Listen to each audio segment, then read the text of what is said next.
Hello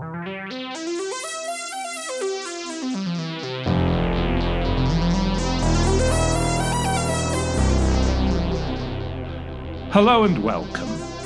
You are listening to an informed take on current events brought to you by law students and staff of Queen's University Belfast. This is LawPod.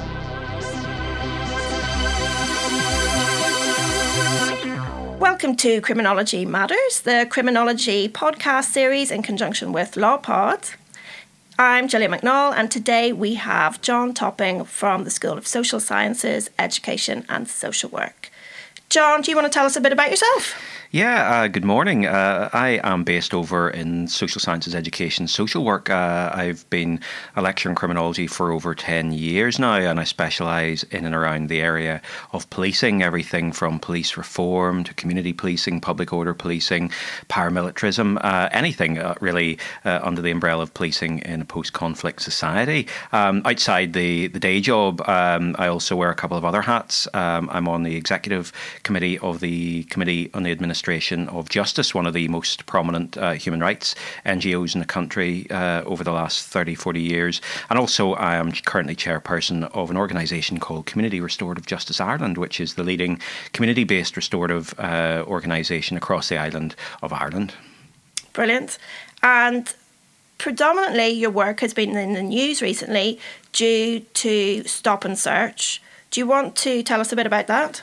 Yeah, the stop and search work has taken off over the last 2 to 3 years. I think, if you take a little bit of a step back, stop and search has been a very prominent issue in England and Wales, certainly for the last 40 years. Going back, for example, to the Brixton riots of 1981, even more recently, the London riots of 2011. Stop and search was considered to be one of the main drivers for violence against the police. But I think a curious thing in Northern Ireland is the fact that stop and search has tended to be quite invisible from public policy debates. Now, it certainly hasn't been entirely invisible in terms of terrorist powers. I think we actually know quite a lot around the counter-terrorist type stop and search through organisations such as the CAJ and academic research, which has pointed out to significant issues around use and potential abuse. But it's the ordinary powers which I've been concentrating on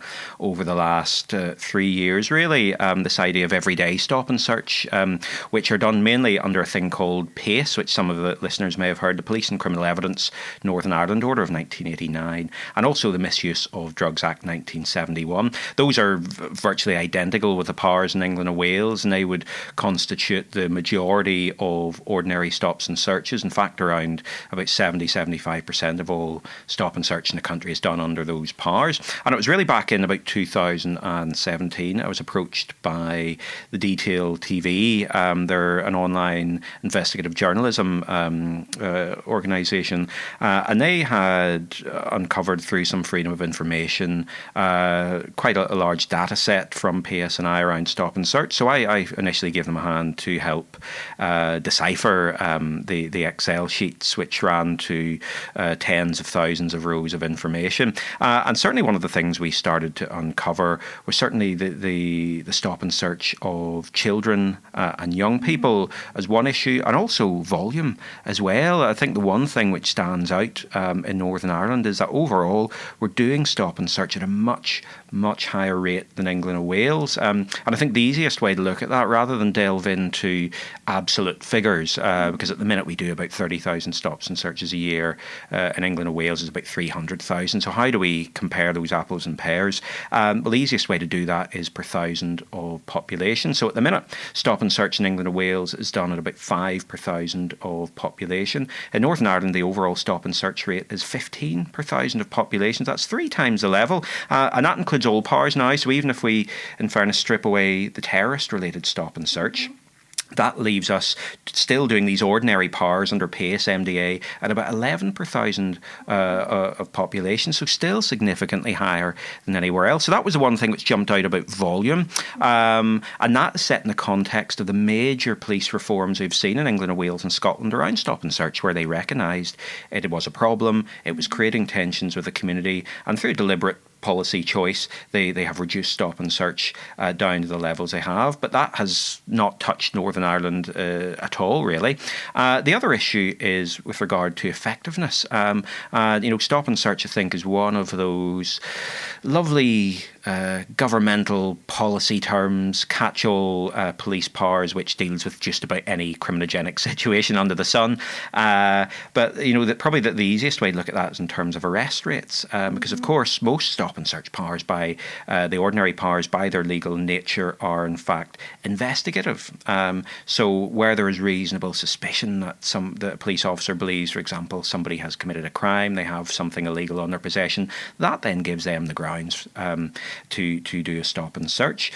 So you would generally expect, if the reasonable grounds are in fact reasonable, there will be an outcome to that. In fact, there will be an arrest or further action. So at the minute, what we know is the arrest rates for stop and search in England and Wales are about 17%. So 17 out of every 100. So still not great by any measure. But actually, the arrest rate for Northern Ireland sits at 7%. So 93 out of every 100 stop and searches does not result in any further action. So the question is then, when you have these repetitive stop and search powers done with little effect, and remember as well, stop and search by its legal nature is not evenly spread. It tends to be concentrated in socioeconomically deprived areas. We have the research to show that through the Young Life and Time survey. What then is the impact at a community level? Because we know all criminological research points to the fact that it has overall a net negative effect on police-community relations.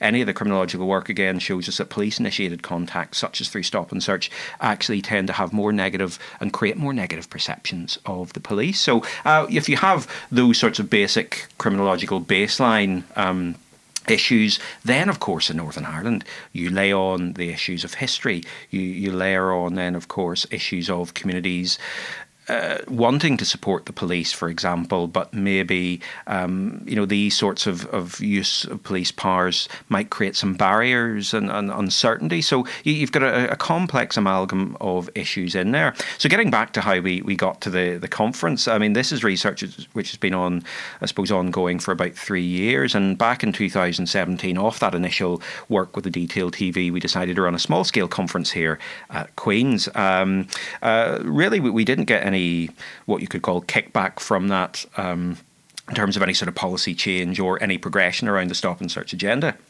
So in conjunction with Include Youth and the Children's Law Centre in Belfast, we decided we would run for 2019 another conference, really to try and keep some sort of pressure on this as an issue, because again, as we know, stop and search as a practice is generally unchanged and unchanging in Northern Ireland. So for this conference, we decided we would try to aim at the top levels of public policy and the criminal justice system. So we managed to secure the new Chief Constable, Mr. Simon Byrne. This was in fact his first public engagement as Chief Constable, so it was great to have him speaking at Queen's. We also had Professor Anne Skelton. She is a member of the United Nations Committee on the Rights of the Child, so they were certainly our big headline speakers, but we also had a number of other national and international level experts. We had Katrina French. She is a Chief Executive of Stopwatch UK. That is probably one of the foremost stop and search advocacy rights-based groups in England and Wales, which really pushes around the issue of stop and search. We also had Professor Ben Bradford. Ben is probably one of the leading international criminologists generally. He's written extensively around stop and search. I've had the pleasure of publishing with Ben, and he was able to bring over certainly a lot of the social science criminological evidence around stop and search. And then we also had the Assistant Chief Constable Tim Mayers. We had Kula Yasuma, the Commissioner for Children and Young People in Northern Ireland, and the Police Ombudsman as well, and not to forget Debbie Waters, the Vice Chair of the Policing Board. So when we put all that together, we spent a number of months organising that. Probably the most significant event there has been on issues of policing and children and young people in Northern Ireland, and specifically concentrating on stop and search. Brilliant. Sounds like you had a really great cross-sectoral representation. I'm really interested to hear about some of the messages that came out of that conference, particularly with regards to the PSNI So how are the representatives of the police responding to these statistics that you found? Because they're pretty significant and pretty damning. Yeah, I mean, certainly we can start off. I mean, certainly the Chief Constable didn't make too much effort in many regards to defend the current status quo, because a lot of that is public information. It's based on their own statistics. I think, like any criminological statistics, there is always some room for interpretation, and certainly in the press and the media, one of the big headline statistics is that between 2004-5 and 2015-16, PSNI's use of the everyday stop and search PSN MDA increased by 74%. Albeit it's decreased ever slightly in the last couple of years. But of course, PSNI were claiming that was incorrect. In fact, the powers had only increased by 25%. So, of course, overall, the powers have increased by 25%, but those powers specifically by 74% over that time period. And really, the point we were making, one of the points at the conference, was that if any police power, whether it be tasers or whatever it happens to be, is used 74% more, you would like to think within one of the most overseen accountable policing systems in the Western world, somebody might have picked that up. So that was one of the points. And I think, the Chief Constable, we had a cross-section of young people as well from a variety of backgrounds through Include Youth. And he did recognise that, there are issues with policing in young people. I mean, no Chief Constable is going to deride his own organisation. So I think there was a subtle recognition that there needs to be more work. There needs to be more work done around the policing of children and young people, because what we do know, and this I suppose leads into Anne Skelton from the UNCRC, is that PSNI in some regards are actually a little bit ahead of the game in terms of the policy framework around stop and search in their own code of practice. There's a code of practice around the abuse of police powers. They actually have the United Nations Convention on the Rights of the Child built in, which essentially notes that any policing activity must be done in the best interests of the child. Yet that doesn't seem to be the case in terms of the use of stop and search against children and young people, because again, since 2010-11 up until the present day, around 35,000 children have been subject to stop and search power. So that is quite significant, again, with very, very low outcomes. So there is certainly a recognition there that there will perhaps be more work around that. Also, the Chief Constable did make some reference to the potential for IAGs, independent advisory groups. We have those in England and Wales, and they would be independent scrutiny panels, essentially, which would be provided with individual cases and tickets and potentially body-worn video footage to actually scrutinise local stop and searches at a local area. So whether within our current accountability machinery we're going to get that level, I don't know, but I think it was gratifying to hear that mentioned. Mm-hmm. Yeah, I think it is really interesting that, as you say, we have so many layers with regards to accountability and transparency of policing, yet this is something that seemed to slip under the radar a bit. Yeah, it's an interesting one, Gillian. There's a nice phrase from another academic, Kath Murray in Scotland, who's done a lot of work around stop and search. For anybody listening, her work's very accessible. And she uses this nice terminology about hot and cold policy climates. And when you think about it, in Northern Ireland, for the last 20 years, we have had very hot policy debates around police reform, around community policing, around the terrorist threat, around the composition of PSNI. So most of the attention, both academic and public policy, has gone very naturally into those areas. And very much on the other side of that coin, issues like stop and search, they, I think, I've certainly described with Ben Bradford in some of her work, though stop and search has been recoded as a good police power precisely because it is a normal police power. It's a movement away from the extremities from which we've come from. So therefore, perhaps people have just misassumed, or they've thought that it is very naturally governed under the regulative human rights framework that we have here. But in fact, that cold policy climate around stop and search has, as we've seen, as statistics bear out, it's deflected attention away, and it's sort of fallen through the cracks, I think, of those various hot policy climates. And it's only now that we've actually started to look at it. So it is an interesting issue. issue that it is such an elusive power, not just here, but for England and Wales, because it does require quite a high level of discretion in terms of police organisational policy around it, in terms of individual officer decision making, because at the end of the day, we don't follow police officers around every minute of every shift and question every single decision they make. So the only real way we do have to question that are through the patterns of use, and that's again where we're seeing the problems. And then this cold policy climate, as I've talked about, this is where stop and search has been probably for too long. And of course, with England and Wales, we know that there are disproportionate levels of stop and search amongst black youths. Do we have any sort of discrepancies like that here in Northern Ireland, say in relation to religion?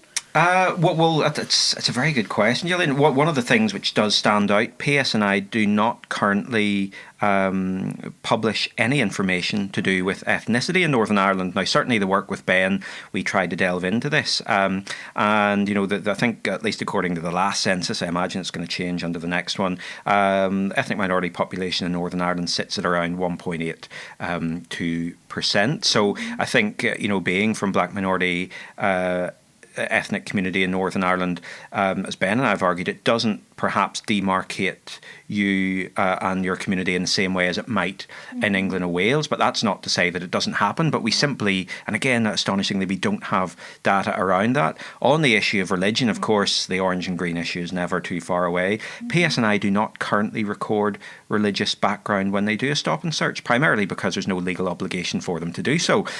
So this is, again, a debate around should we be doing this? And any of the research I've done, absolutely, the police do not in any shape or form engage in sectarian policing, doing stop and search in one community more than the other. But I think, this is about being mature. It's about being able to have some of these debates and saying, well, actually, if you're going to be doing stop and search in a certain area of North Belfast, of course it's going to be in a more Protestant or more Catholic area because it's divided. So it's not, it's about removing some of the myth and removing some of the barriers to transparency. So yeah, that issue of transparency, I think, is ongoing. We debated that at the conference, and at the moment there doesn't seem to be any movement within PSNI or desire to record religious background. In fact, one of the Assistant Chief Constables, Alan Todd, who is responsible ultimately for stop and search, he was very categorical and clear in the most recent policing board publication around stop and search that they were simply not going to pursue this as an avenue. So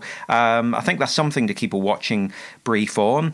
We do know that outside religion or ethnicity, certainly travelling community do tend to be quite heavily stopped and searched and proportional to population. Again, not a great deal of focus on that, but certainly figures from the Criminal Justice Inspectorate do show they are heavily overrepresented in terms of stop and search practice. So I think what we do in general, when you look at PSNI's publicly available data, you actually compare that to what's available in England or Wales, and particularly the Met, we're probably about 10 years behind, because even if you can go on, you can get the Excel sheets, you can get the raw data, you can get the information on PSNI's website, unless you really know what you're doing with that data or you know what you're looking for, it's quite hard to interpret and understand. So, therein itself lies a problem. I've been down recently to the performance committee of the policing board, and even at that level, and it's not being unfair, but, even officials at the policing board,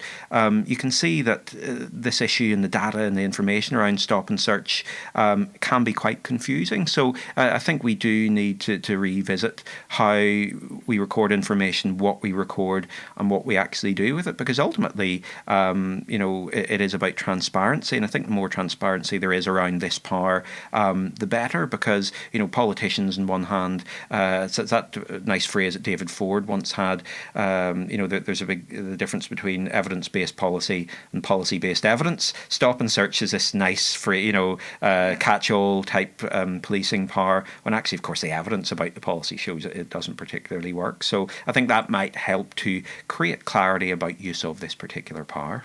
Yeah, absolutely. I think that's an issue across institutions, certainly as a prison researcher as well. I notice that quite often huge amounts of data are collected, and at times people don't necessarily know what to do with that data. Do you have any other take-home messages from the conference? I think that the big take-home message is that children and young people, I think over the last 20 years in Northern Ireland, have tended to be marginalised as part of the whole police reform process. It has all been about the visible structural changes, whether name, badges, 50-50 recruitment, and I suppose rightly so. You can't fix everything at once, and I think children and young people have been prioritised down. Now, not totally out of sight, but certainly they've been prioritised down. And as a result, there are significant sections of young people in Northern Ireland who do have issues with the police. I mean, the recent Young Life and Time survey we ran with Dirk Schubotz in the school as well, that shows there is a quantitatively different perception amongst 16-year-olds, young people in Northern Ireland, compared to adults when considering the police. I think the current adult perception of fairness and confidence runs at about 78-80% or so, but actually the Young Life and Time survey showed us that actually that drops to about 50, just over 50% of children, or only 50% think that police do a good job and they treat them fairly. Again, when we broke that down, and this is where we were able to look at some religious differences. Actually, that changes. Protestant Unionist and Loyalist self-defined children actually had a higher perception of fairness and confidence in the police than the average, but actually self-defined Catholic and Republican children were much lower. Now, that's not in any shape or form to say that the police are doing policing differentially, but that itself is probably a window into those communities and the narratives and the perceptions that are crafted around PSNI. So I think, those are important conversations that we actually need to have. I mean, even on BBC Newsline last night, as part of a wider debate around the composition of PSNI, they had two schoolgirls from Derry, and they were two, young schoolgirls, and they were very clear and articulate in saying being a police officer was simply not a choice because of where they lived and the potential threats to them and their family. So I think the issue of policing in young people runs much deeper. It's not just about how they're policed, but it's actually what they think about the police. Who are the future people going into the police? What do young people actually want from policing? And I think that is something which we probably need to spend the next while working on. So that's probably one of the main messages to take home from the conference. Yeah, it sounds amazing. And I think whenever you have a police force that are trying to build legitimacy in communities, then these figures must have a huge impact on that, as is showing with your figures in relation to children's perceptions. I think as well, having a teenager and knowing that my teenager and his friends routinely were stopped and searched, that maybe police bodies don't necessarily think about the impact that it has sometimes.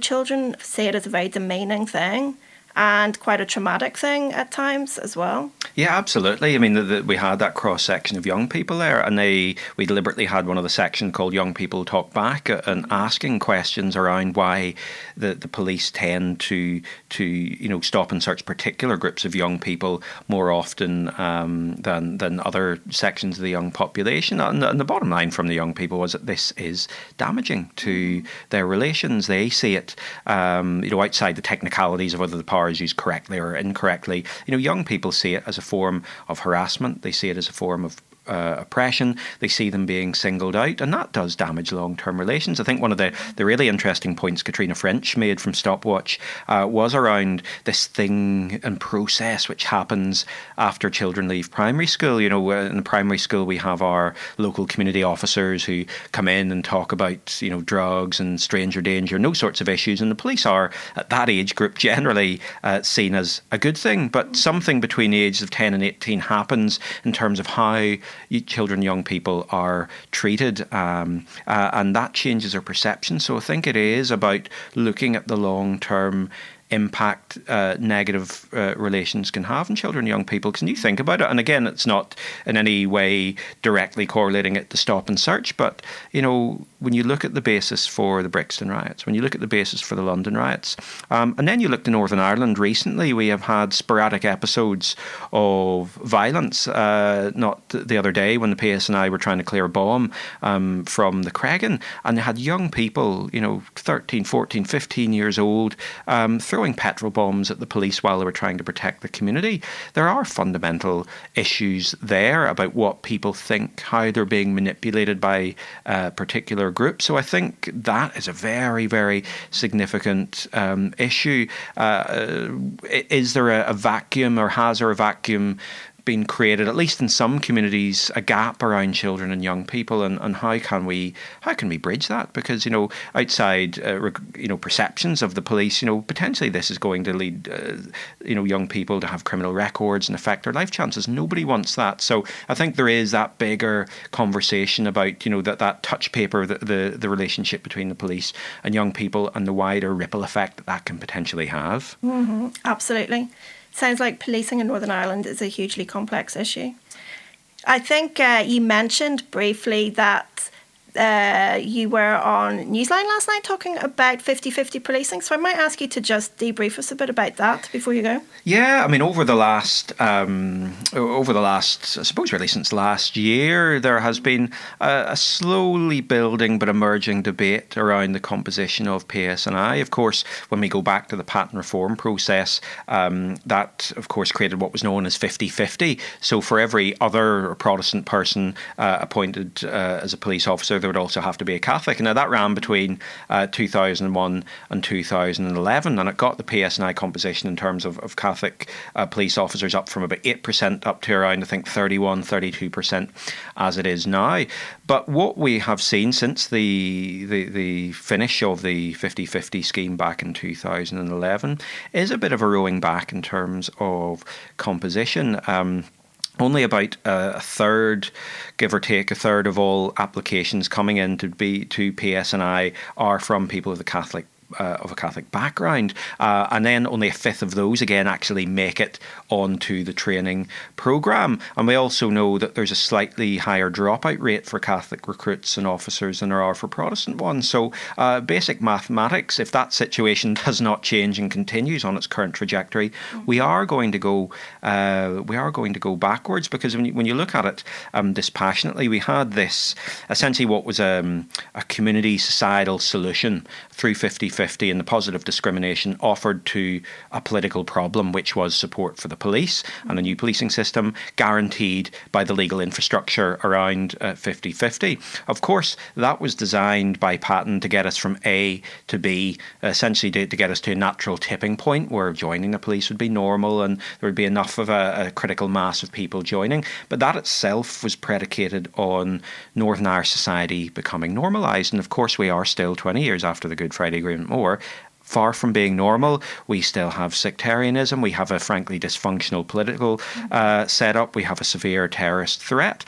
And really what we've got, that social community solution in the absence of our legal framework to help that along, that has now become the problem, okay? And what we're doing now, and the political, all we have now are political solutions and sound bites to throw around this. And, through a swathe of both current and former police officers, there's a mixed bag of opinion. Some people have said, yes, we need 50-50 back. I think Hugh Ord was talking about that last night too. Others have said, no, we don't want 50-50 back. Regardless of opinion, it's not going to happen anytime soon, even if we did want it, because of political dysfunctionality, both here and in London, but also as well, the danger is if we do nothing, there will be consequences. We are going backwards. If you are a young Catholic officer from an area where there may be paramilitary influence, where there may be a dissident threat, it's not a simple choice of, do I want to be a police officer or not? Is this a viable career or not? Actually, you've got a whole range of complex issues about yourself, your friends, your families, your partners. So those all play in as well. And, I think it's important as well not just to concentrate on Catholic nationalist community. We also have a problem with underrepresentation from working class loyalist communities too. I mean, Debbie Waters, the Vice Chair of the Policing Board, she has long said, this is an issue and that perhaps we need to think about cadet schemes or something to help bridge that gap. So, when you look at it from that perspective, PSNI is still, and including gender as well, we're still a long way from representative of society. And I think it's also important that's not just in terms of, the start and the finish that we have a representative organisation, because representation and who the police are, that actually feeds into the wider community policing agenda. People don't just make judgments about the police in that instrumental sense of they do a good job, they keep our area safe. People actually make, and certainly I'd say in certain communities in Northern Ireland more so, much deeper normative assessments around the police in terms of who they are. Do we trust them? Are they us? Do they represent us? Do we invest our trust and faith in them? So if you have an organisation which perhaps people feel does not represent them and is not part of their community, then of course, that makes it very difficult beyond the instrumental doing the police job well element to gain that deeper level of community trust. And as it said last night on the news, I think we could probably take some lessons from 2007 when there were hard conversations had at a community level around signing up when Sinn Féin first signed up to police. I remember being at Clonard Monastery off the Falls Road to one of the big public meetings with Sinn Féin just before they signed up, and there were very, very difficult, hard conversation. So I think perhaps in terms of composition and 50-50, we do need to go, because if you actually look at PSNI's own commissioned research through Deloitte, west of the ban, there's a very significant apathy amongst Catholic nationalist community to applying to PSNI compared to Protestants who there's applications are from across Northern Ireland, whereas we don't see that. So we need to understand why in those communities young people particularly are not considering applying for the police. And I think the other complex issue is this. I've talked about this already. You've got young people in communities. This is not just this idea, will I join the police, will I not? But you've actually in certain areas got young people being cajoled or pushed, whatever terminology you want to use, even if this was in England and Wales, you might call it radicalisation, in being pushed towards the option of paramilitary organisations. 21 years after the Good Friday Agreement, young people are still joining, and that's not just that these groups exist. The Assistant Chief Constable Barbara Gray recently, as part of some of their Brexit assessment, has used the words of active recruitment of these groups. So, how on earth in those sorts of communities can being in the police ever be an option, when there are so many push and pull factors away from joining it. So I think that the issue of representation composition runs much deeper than the superficial political sound bites around orange and green. I think absolutely. And it raises this issue about policing being this innately patriarchal instrument, in that policing makeup is white, predominantly male, predominantly affluent, with regards to the class makeup. And so it is like this group that polices the other, and in a sense we are all the other, and that maybe feeds into the legitimacy of policing in working class communities, and then particularly working class communities of a nationalist background. And I wonder within that about the position of community restorative justice, which obviously you're linked into as well. Because as an abolitionist, if we're thinking about transformative futures and what that looks like, then it's about not having this dependence upon policing as a sort of violent arm of the state. It's about thinking about transformative solutions, and an element of that is something that's restorative. But what I'm hearing from you is that in the vacuum where policing, could be, should be, that we're seeing paramilitaries coming in rather than something restorative and reparative building up. Yeah, absolutely. I mean, when you look at the persistent toleration of violence in many communities towards, again, mainly young males in society, we do have quite a healthy disregard for the human rights of children and young people. That blind eyes are still being turned towards this form of violence. Unfortunately, attitudes have not, in those cases, in many cases, changed. So how can we, increase thresholds to violence, and that again comes from seeing effective policing on the ground, which, because not necessarily the police's fault all the time, because of the terrorist threat, they can't maybe do this thing called normal policing, whatever that looks like. So certainly groups like Community Restorative Justice Ireland, they for a long time have played quite a pivotal role in helping communities out of violence and away from conflict across a range of issues. Because again, there's a spectrum to police support. There are some areas where people are vehemently against the state and the police. There are some people who might be moderate and marginal in the middle, people who went along with the Sinn Féin support but maybe aren't quite sure.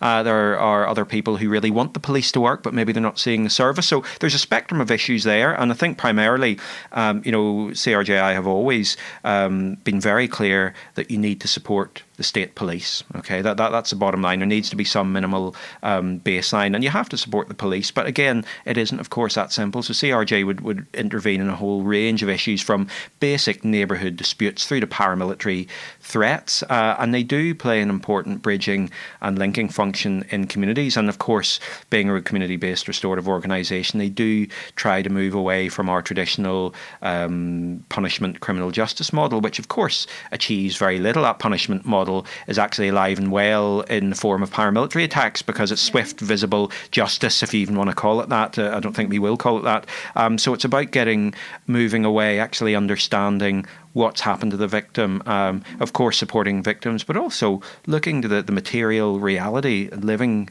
working conditions of people in those areas. What can we do to stop the people in whatever activity they've engaged in? What can we do to stop them doing it again? What is a positive outcome for the community beyond some simple retribution, whether it's through police or whether it's through paramilitary? So it is a big role, and I think CRJI are probably one of many organisations out there, not just restorative-based organisations, who do provide, if you might call it, a fourth service, shadow policing, whatever you want to term it, to fill some of those gaps. And we're talking about preventative work, we're talking about education, we're talking about interface groups, young people's groups.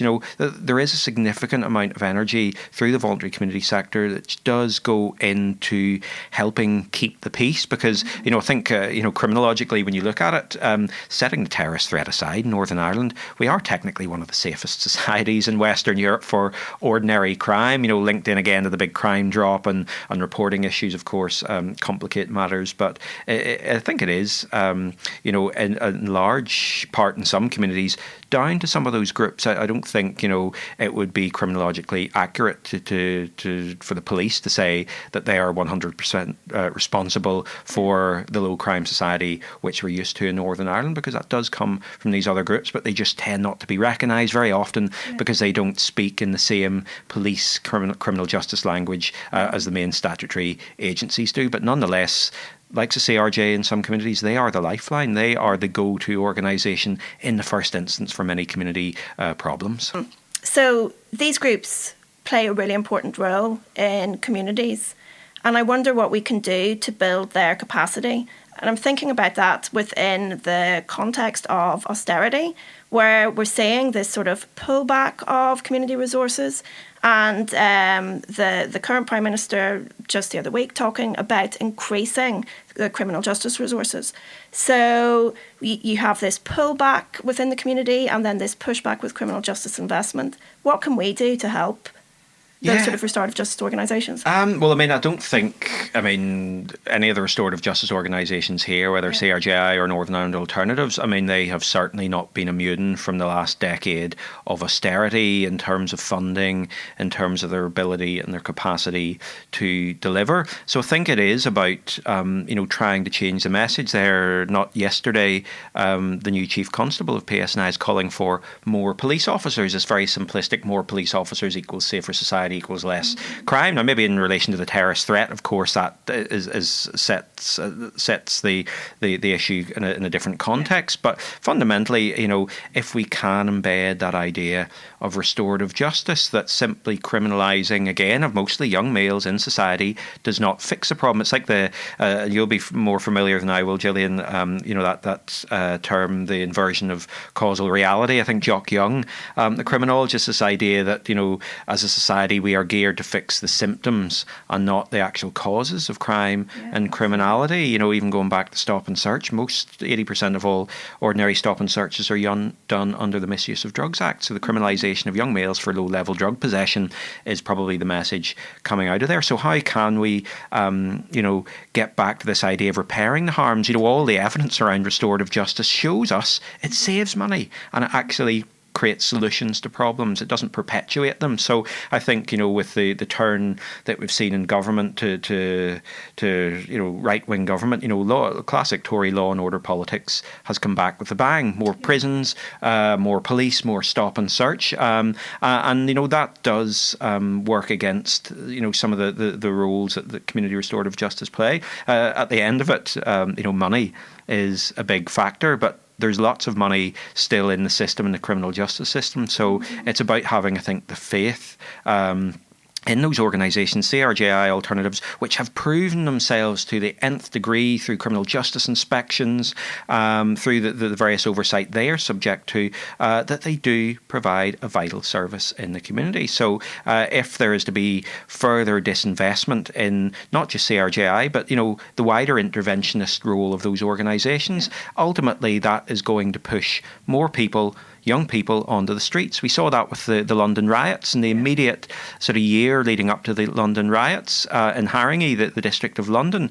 They closed somewhere in the region of about 8 or 9 of the dozen or so youth centres in the area. What does that do? It tips more young people onto the street. It creates this issue of visibility, of moral panics, and that only feeds the law and order agendas. So I think that does have to be carefully managed, because it has a very easy ability, I think, to spiral swiftly out of control. And, you know, in the current climate, which is sort of lurching towards the right across society, punishment and incarceration is a far too easy answer for all these complex social problems which have bubbled up more prominently under the whole austerity agenda. Okay, brilliant. I think that's a good place to leave it. Thank you, Gillian. Thank you very much, John. That was great. Goodbye.